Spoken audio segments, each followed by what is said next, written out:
Been the question on everyone's mind all week long. Just how much snow are we actually going to see this weekend? Eyewitness News reporter Marley Tuskis sat down with our chief meteorologist, Rachel WUTR, to find out what it takes to bring you the most accurate forecast.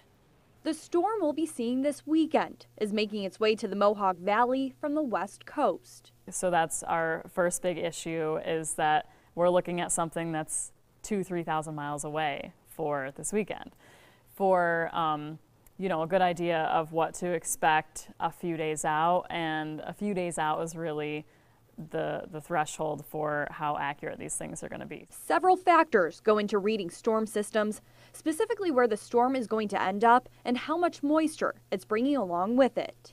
For a meteorologist to accurately put out a forecast, we like to see consistency in how these models come out. They come out a few times a day. And there's a couple different types of models. So when all of those start to come together a few days out, that's when my confidence increases in that there will actually be a storm system. Which brings us to today, a couple days out, and Rachel says these models are finally starting to come together.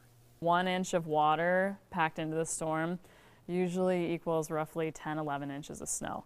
So this thing has anywhere from 1 inch to upwards of 3 inches of liquid water packed into it by the time it gets to us. So that means a whole lot of snow, and that's what we're going to get. Reporting, Marley Tuskis, Eyewitness News.